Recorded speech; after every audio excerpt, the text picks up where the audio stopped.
Assalamualaikum warahmatullahi wabarakatuh. Perkenalkan, kami dari kelompok 7 Prodi S1 Keperawatan, Fakultas Keperawatan dan Kebidanan Jurusan. Di sini kami akan melakukan penyuluhan pendidikan kesehatan terkait penyakit diabetes mellitus dengan evidence based nursing atau EBN dengan terapi burger aligned exercise terhadap ketidakefektifan perfungsi jaringan perifer dengan anggota Saya Naswa Zaida Azhara, NIM 11300211152. Saya Ni Azhara Yunanda dengan NIM 1130211135. Saya Hardi Bazaro dengan NIM 11300211133. Saya dari Saputri, NIM 113001132. Dan saya Muhammad Yogor Rafianto, NIM 11300211137. Saya Salsabila Putri, NIM 11300211151. Dengan dosen fasilitator kami yaitu Ibu Siti Nur Hasina, Skep MSMTR Kep. Jadi di sini pengertian dari diabetes mellitus merupakan penyakit metabolik yang berupa kumpulan gejala karena peningkatan kadar glukosa darah atau hiperglikemia yang disebabkan karena sekresi pada insulin, kerja insulin atau keduanya. Dan selanjutnya, etiologi dari penyakit diabetes mellitus sendiri yaitu karena gabungan antara faktor genetik dan faktor lingkungan, yang dimana etiologi lain dari diabetes yaitu sekresi atau kerja insulin, abnormalitas metabolik yang mengganggu sekresi insulin, kondisi lain yang mengganggu toleransi glukosa. Untuk klasifikasi pada klasifikasi ini terdapat untuk yang pertama satu insulin dependent diabetes mellitus atau disebut IDDM. Pada diabetes tipe ini tuh sel-sel beta yang berasal dari pankreas seharusnya menghasilkan insulin, namun dihancurkan oleh proses autoimun. Maka dari itu dibutuhkan suntikan insulin untuk mengontrol kadar gula darah. Kemudian ada tipe 2, pada tipe 2 ini non insulin dependent diabetes mellitus. Pada diabetes ini diakibatkan oleh penurunan sensitivitas terhadap insulin atau akibat penurunan jumlah insulin. Pengobatan pertama pada insulin ini pada tipe 2 ini itu bisa melalui diet atau olahraga, namun apabila kadar gulanya menetap itu dapat mengkonsumsi suplemen dengan preparat hipoglikemik, tetapi jika secara oral masih tetap saja tidak ada perubahan, maka suntikan insulin itu dibutuhkan. Kemudian ada diabetes tipe lain. Pada diabetes tipe lain ini diakibatkan oleh kelainan genetik atau penyakit pankreas, bisa juga obat dan infeksi dan juga antibodi. Kemudian ada DM kehamilan. Pada DM kehamilan itu biasanya terjadi pada wanita yang hamil. Yang wanita ini sebelumnya itu tidak mengidap penyakit diabetes. Kemudian lanjut ke manifestasi klinis. Jadi gejala dari penyakit diabetes mellitus ini antara lain untuk yang pertama itu ada poliuri. Jadi pada poliuri itu pasien akan merasa sering buang air kecil. Biasanya terutama pada malam hari. Hal ini itu dikarenakan kadar gula darah melebihi ambang ginjal. Untuk kadar gula darahnya itu melebihi 180 mg/dl, sehingga gula darah itu akan dikeluarkan melalui urin. Kemudian ada polifagi atau si pasien ini cepat merasa lapar dan merasa kurang tenaga juga bisa. Insulin ini tuh menjadi bermasalah pada penderita diabetes mellitus sehingga pemasukan gula ke dalam sel-sel tubuh itu kurang dan energi yang dibentuk pun menjadi kurang. Kemudian ada juga berat badan menurun. Nah, jika tubuh tidak mampu mendapatkan energi yang cukup dari gula karena kekurangan insulin, tubuh akan bergegas mengolah lemak dan protein untuk dijadikan energi. Kemudian untuk patofisiologi diabetes mellitus menurut belajar diabetes tipe 1 terdapat kemampuan untuk menghasilkan insulin karena sel beta pankreas telah dihadirkan oleh proses autoimun. Penderita diabetes ini memerlukan insulin dari luar sistem imunnya. Lalu untuk diabetes mellitus tipe 2 merupakan diabetes yang sering ditemukan di masyarakat.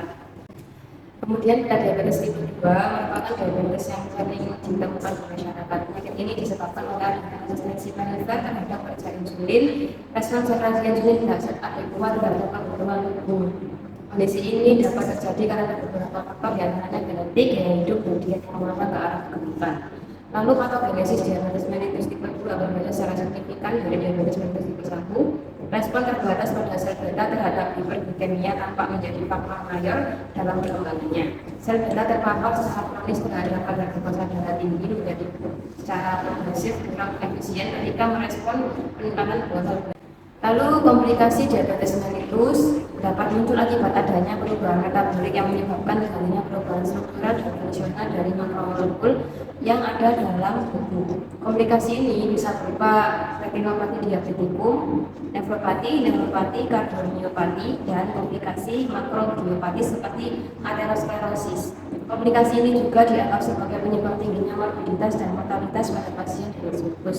Kemudian faktor utama yang menyebabkan gangguan biokimia antara lain dislipoproteinemia, stres oksidatif, dan inflamasi. Di lain pihak, faktor klinis tambahan yang mungkin berkontribusi antara lain adalah hipertensi, obesitas visceral, resistensi insulin, hiperglikemia postprandial, hiperglikemia puasa, dan postprandial. Peningkatan semua faktor tersebut pada kondisi diabetes mellitus akan secara kolektif berkontribusi terhadap presentasi insulin dan disfungsi endotel lebih lanjut.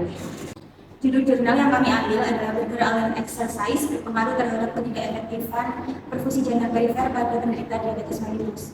Menurut penelitian yang sudah dilakukan oleh Ibu Siti Nur Hasina, terapi Burger Allen Exercise dinilai ampuh untuk melancarkan sirkulasi perifer ekstremitas bawah pada penderita diabetes mellitus. Terapi ini juga sangat mudah untuk dilakukan dan tidak memiliki efek samping apapun. Untuk hasil penelitiannya sendiri, yaitu Burger Allen Exercise yang dilakukan secara rutin dan konsisten akan berdampak baik pada keefektifan perfusi jaringan perifer pada pasien diabetes mellitus dengan indikator meningkatnya nilai ABI atau Ankle Brachial Index. Berikutnya adalah penayangan video dari kelompok kami tentang perlindungan kesehatan diabetes mellitus dan pendemonstrasian terapi Burger Allen Exercise. Di sini saya akan menjelaskan sekilas tentang diabetes mellitus. Jadi di sini ada IPN yang bertujuan untuk meningkatkan pelayanan kesehatan ibu. Jadi diabetes mellitus ini menggunakan EBN terapi Burger Allen Exercise. Penyakit metabolik merupakan kumpulan gejala karena peningkatan kadar glukosa darah atau hiperglikemia yang disebabkan kelainan sekresi pada insulin atau keduanya. Karena dari gejala pada diabetes mellitus yaitu ada poluria, poligrafi, dan gradasi. Lalu klasifikasinya ada yang pertama diabetes mellitus tipe 1 yaitu insulin dependent diabetes mellitus atau dapat disebut diabetes mellitus tergantung insulin. Lalu yang kedua tipe 2 yaitu non insulin dependent diabetes mellitus atau diabetes mellitus tak tergantung insulin. Lalu yang ketiga ada tipe lain yang diakibatkan oleh kelainan genetik, penyakit pankreas, obat, infeksi, dan antibodi. Lalu yang keempat ada kehamilan, yaitu gestasional diabetes mellitus biasanya terjadi pada wanita hamil yang sebelumnya tidak mengidap diabetes. Lalu menurut penelitian yang dilakukan oleh Siti Nur Hasina, terapi Burger Allen Exercise ini dinilai ampuh untuk melancarkan sirkulasi perifer ekstremitas bawah pada penderita diabetes mellitus. Terapi ini sangat mudah dilakukan dan tidak memiliki efek samping. Apakah ini sesuatu yang mau ditanyakan? Tidak. Baik, Bu, selain itu saya akan melakukan terapi Burger Allen Exercise pada ibu.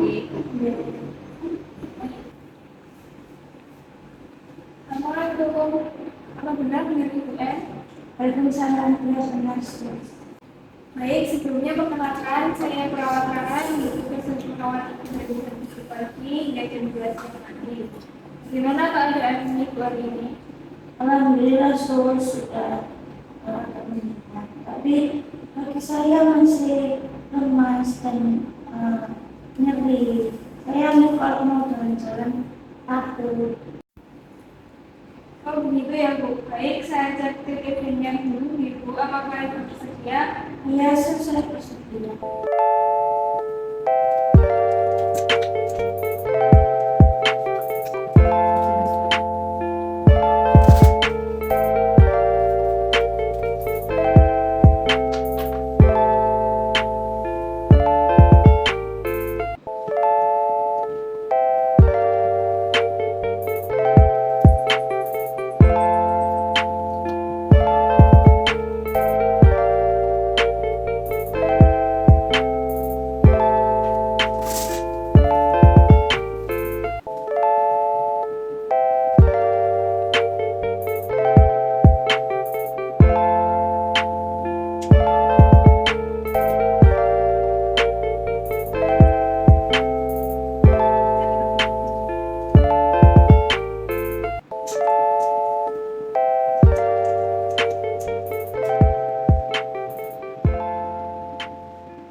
INR-nya 20 kali per menit, naiknya 90 kali 95 kali per menit, dan gula darahnya 180 mg/dl.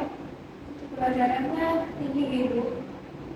Wah iya tinggi sih. Kemarin sempat dicek turun 140, sekarang tinggi lagi. Terus itu Kak boleh tahu nyeri kaki saya itu karena hasil atau karena lukanya ya? Dari luka yang dialami Ibu disebabkan karena nyeri yang ada di kaki dan fungsi perifernya tidak aktif, sehingga menyebabkan rasa lemas dan nyeri. Kalau boleh tahu dari 0 sampai 10 kira-kira ada yang dirasakan berapa Ibu? 4 sih. Nyerinya hilang dengan timbul atau bagaimana? Iya hilang timbul sekitar 3 sampai 5 menitan lah, itu nyeri, habis itu hilang, nyeri lagi, terus hilang lagi. Oh begitu Ibu. Baik, sekarang saya akan memberi terapi kepada jenengan B.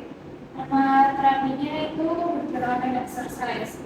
Jadi berjalan exercise ini jika dilakukan secara konsisten bisa berdampak baik pada keefektifan fungsi jaringan perifer pada pasien diabetes mellitus. Apakah itu bersedia? Ya selesai. Baik Ibu, durasi latihan ini kurang lebih 18 menit G. Yang pertama yaitu saat melakukan latihan Dr. Allen, penderita harus berbaring dalam posisi terlentang selama kurang lebih 3 menit. Fungsinya seperti ini G. Agak ke bawah gini Bu.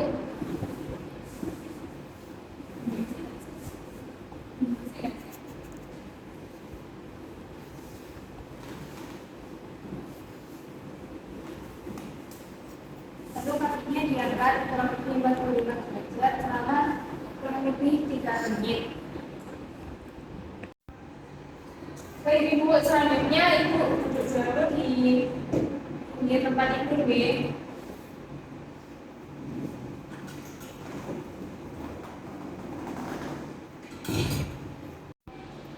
Baik, selanjutnya Ibu lakukan tepuk kaki ke atas seperti ini, lalu lenggangkan ke bawah seperti ini selama kurang lebih 3 menit.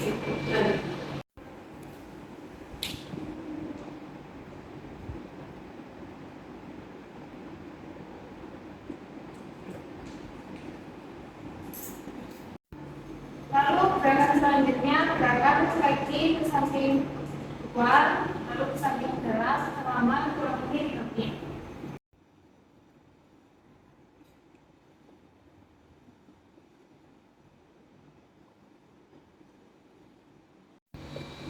Kemudian tepuk jari kaki ke bawah, kemudian jari ke atas selama kurang lebih 3 menit.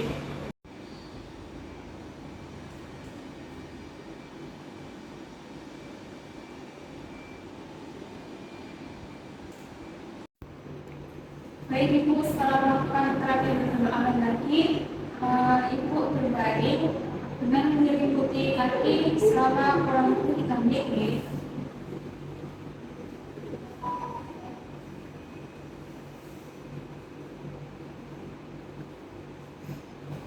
Bagaimana Ibu perasaan Ibu setelah dilakukan terapi berjamaah exercise tadi? Alhamdulillah nyerinya sudah mendingan ya dari sebelumnya. Alhamdulillah kalau begitu. Baik Ibu, terima kasih atas kerjasamanya hari ini. Saya telah melakukan TTP di gula darah dan juga terapi berjalan exercise untuk mengurangi dari beban Ibu. Saya akan kembali ke workstation. Apabila Ibu butuh bantuan, silakan kontak di samping dari Ibu. Terima kasih.